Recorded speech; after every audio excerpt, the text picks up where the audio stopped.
कमाल की बात कही है कि इस दुनिया के लिए आप सिर्फ एक व्यक्ति हैं, लेकिन अपने परिवार के लिए आप पूरी की पूरी दुनिया हैं। हाय गाइस, मेरा नाम है आरजे कार्तिक और आपके लिए एक छोटी सी कहानी। ये कहानी एक फादर और सन की। एक बार एक पापा जी अपने ऑफिस से फ्रस्ट्रेट होकर के देर शाम में घर पहुंचे। जैसे उन्होंने डोरबेल बजाई, दरवाजा खोला उनके 5 साल के छोटे बच्चे ने, और वो पापा से लिपट गया और जोर जोर से बोलने लगा कि मम्मी देखो पापा आ गए, पापा आ गए। बड़ा खुश था बच्चा, लेकिन पापा गुस्से में थे, फ्रस्ट्रेटेड थे। अपने बच्चे को साइड कर दिया और कहा कि बेटा साइड हो जाओ। क्या ये बच्चों वाली बात कर रहे हो? 5 साल के बच्चे को पापा जी कह रहे थे कि क्या बच्चों वाली बात कर रहे हो। छोटा बच्चा फिर भी नहीं माना, पापा के पीछे पीछे चला आया। पापा आकर के ड्राइंग रूम में काउच पर बैठे हुए थे, सोफे पर बैठे हुए थे, उनके पास आकर के बच्चा फिर से बैठ गया और मस्ती करने लगा और कहने लगा कि पापा आप जल्दी क्यों नहीं आते, ये क्यों नहीं करते, वो क्यों नहीं करते, मेरे लिए खिलौने क्यों नहीं लाते, चॉकलेट क्यों नहीं लाते। बहुत कुछ कह रहा था। तो पापा जी ने कहा कि बेटा क्या चाहिए, आप मुझे परेशान मत करो। उस बच्चे ने फिर से कहा कि पापा मुझे आपसे ना एक बहुत जरूरी सवाल पूछना है, क्या आप जवाब दोगे? पापा को लगा कि एक सवाल ही तो पूछ रहा है, उसका जवाब देकर के इसको फ्री करता हूं। तो उससे कहा कि बेटा पूछो क्या सवाल है। पापा बड़े थके हुए, गुस्से में, फ्रस्ट्रेटेड, अपने बच्चे को एंटरटेन करने का बिल्कुल मन नहीं, उससे बात करने का मन नहीं हो रहा था, लेकिन मजबूरी थी। तो उससे पूछा कि पूछो अपना सवाल पूछो फटाफट से। उस छोटे बच्चे ने कहा कि पापा आप 1 घंटे में कितना रुपया कमाते हैं? जहां बच्चे ने कहा, पापा जी का गुस्सा और बढ़ गया। बच्चे को डांटने लगे कि तुम्हें पैसा चाहिए, इसलिए तुम मुझसे फालतू के सवाल करो, बताओ कितना रुपया चाहिए तुम्हें। तो उस छोटे से बच्चे ने कहा कि पापा बताओ ना, आप 1 घंटे में कितने रुपए कमाते हैं? पापा ने गुस्से में कहा मैं 100 रुपए कमाता हूं। तो छोटे से बच्चे ने कहा कि पापा क्या मुझे 50 रुपए आप उधार दे सकते हैं?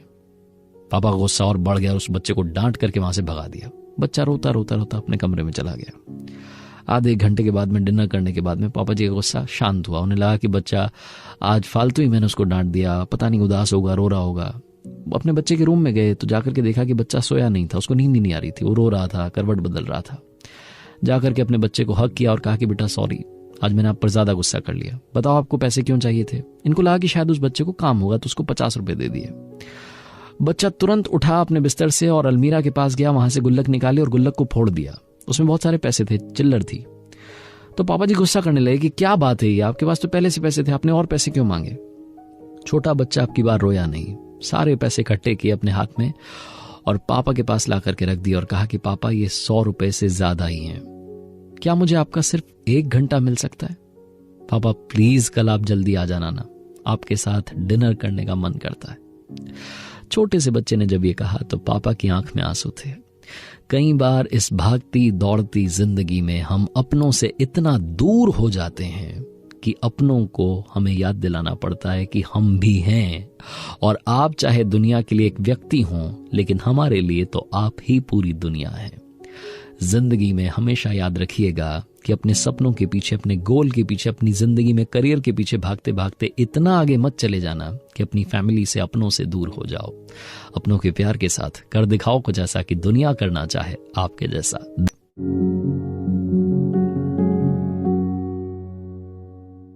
किसी ने बड़े कमाल की बात कही है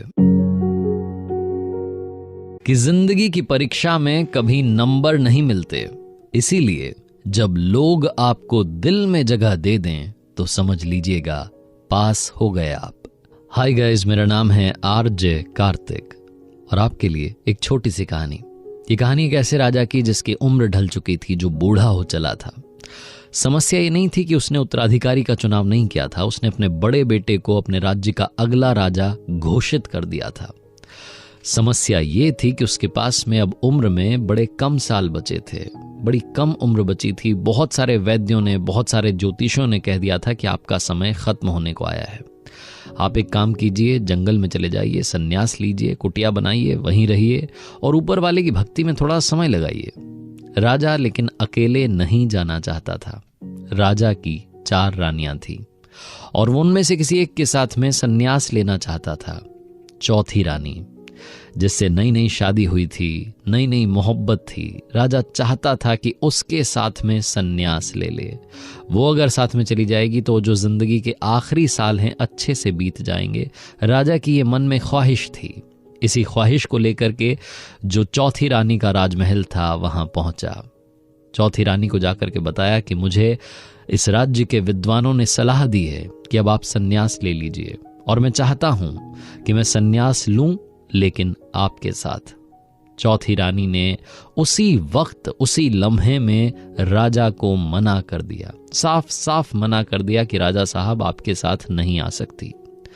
राजा को मन ही मन बड़ा बुरा लग रहा था कि इससे बहुत ज्यादा मोहब्बत की, बाकी 3 रानियों को छोड़कर के इससे प्यार किया, और आज जब मैंने कुछ चाहा तो इसने मुझे साफ साफ मना कर दिया। उस चौथी रानी की ख्वाहिश पूरी करने में राजा ने कोई कमी नहीं रखी थी। उसके पास में हार ही हार थे, सारे जवाहरात थे, दुनिया का ऐसा कोई नगीना नहीं जो उसके पास नहीं था, लेकिन उस रानी ने साफ साफ मना कर दिया। राजा मायूस होकर के उस राजमहल से निकला और अब बारी थी तीसरी रानी के राजमहल में जाने की, उनसे रिक्वेस्ट करने की कि आप मेरे साथ चलिए सन्यास के लिए। तीसरी रानी के पास पहुंचा, जाकर के कहा कि मुझे सन्यास लेना है, विद्वानों ने सलाह दी है, सब चाहते हैं कि मैं जाकर के कुछ साल जो जिंदगी के आखिरी बचे हैं, जो कम उम्र बची है, इससे ऊपर वाले की भक्ति में लगाऊं, और मैं चाहता हूं कि आप मेरे साथ चलें। तीसरी रानी ने कहा कि राजा साहब, मैं आपके साथ नहीं चल सकती।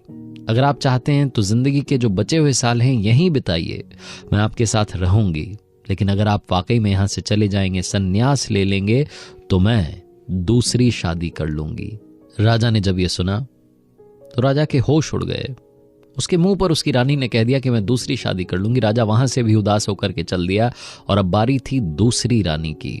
दूसरी रानी के राजमहल में पहुंचा, उनके कक्ष में पहुंचा और जाकर के उन्हें भी यही कहा कि विद्वानों ने कहा है कि मुझे सन्यास लेना है, क्या आप मेरे साथ मेरी जिंदगी के बचे हुए साल बिताने के लिए जंगल चलने के लिए तैयार हैं?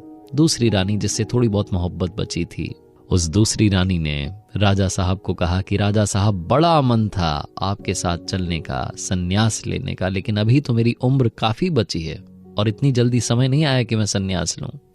हाँ, एक काम कर सकती हूँ कि आप जब सन्यास ले लेंगे, जब आप जंगल में चले जाएंगे, जब आप इस दुनिया से शरीर को त्याग करके चले जाएंगे, यानी कि जब आपकी मौत हो जाएगी, तो आपका अंतिम संस्कार करवा दूंगी। तब तक के लिए आप जाइए, आराम से अपना सन्यास बिताइए, वहीं रहिए।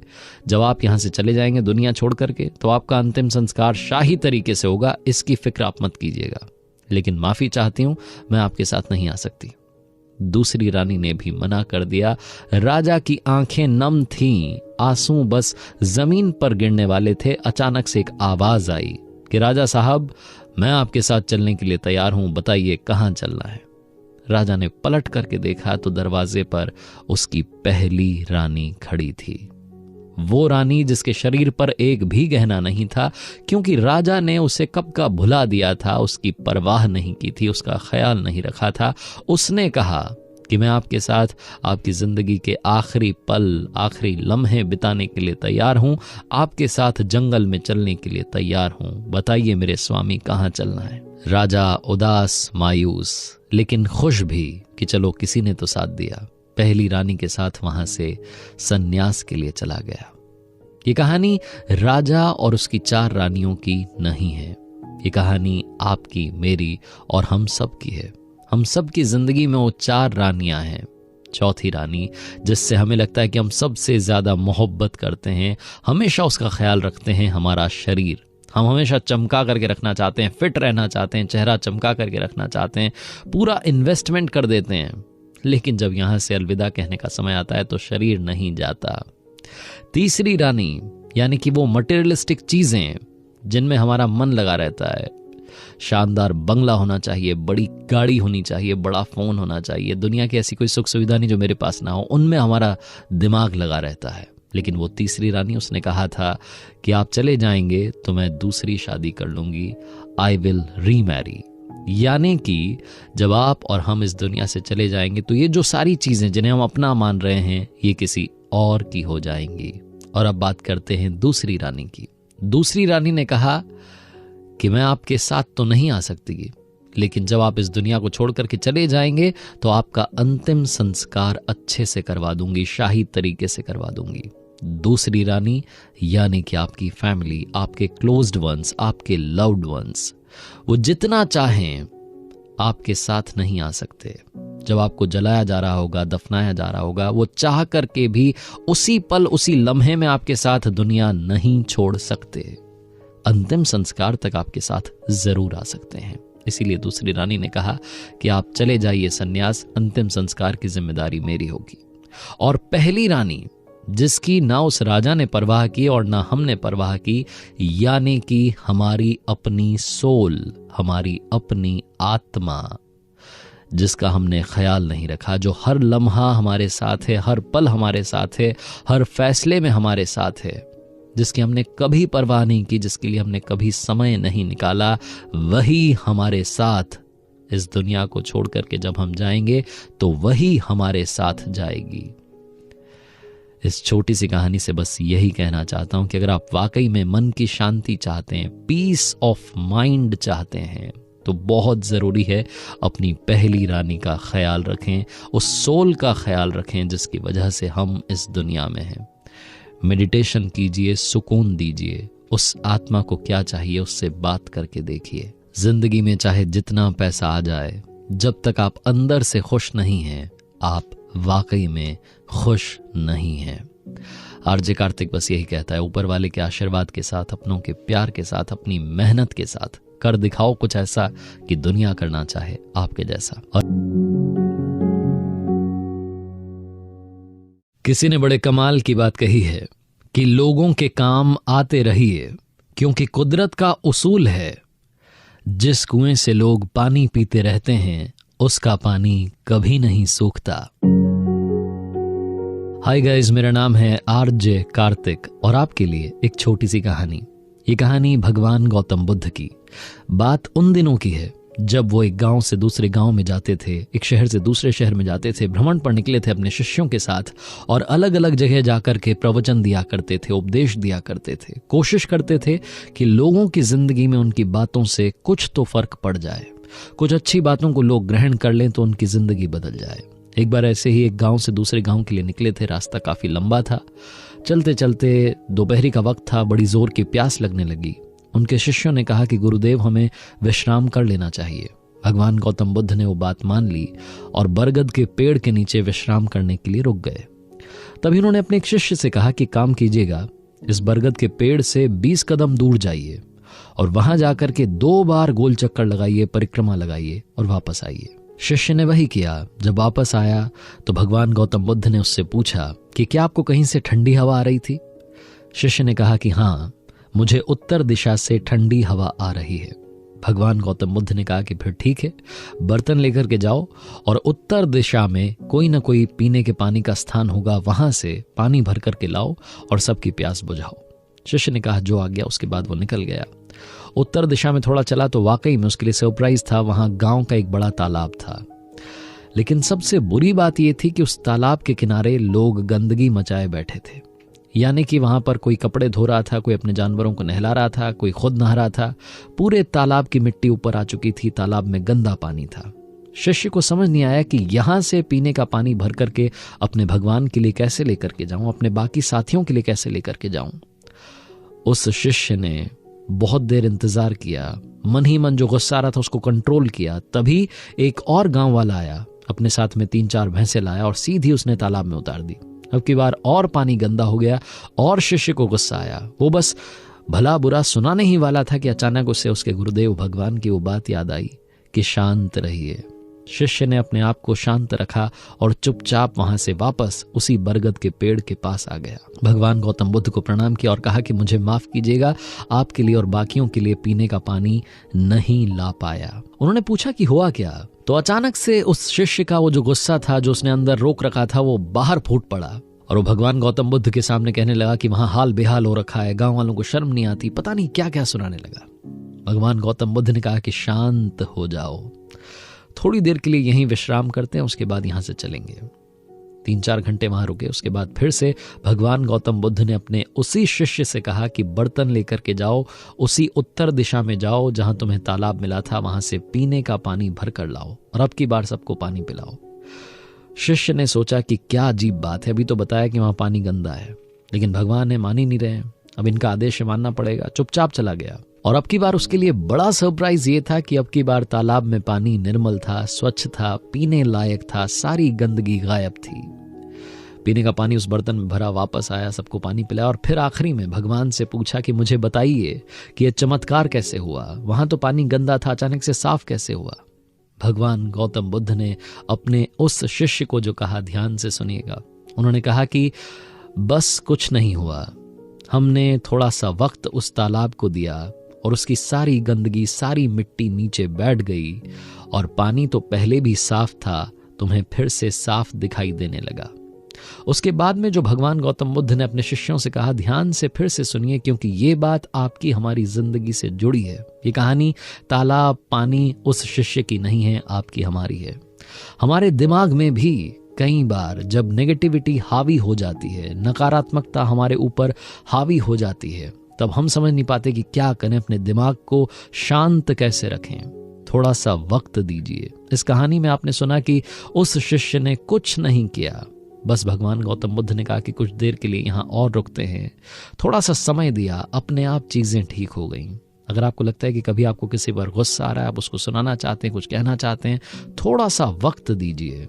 थोड़े से वक्त के बाद आपको ही लगेगा कि कुछ कहने की जरूरत नहीं थी। आपके माइंड में कभी कभी नेगेटिविटी हावी हो जाती है, थोड़ा सा वक्त देंगे तो वो गंदगी नीचे बैठ जाएगी और माइंड में फिर से पॉजिटिविटी हावी हो जाएगी, उसका परसेंटेज बढ़ जाएगा।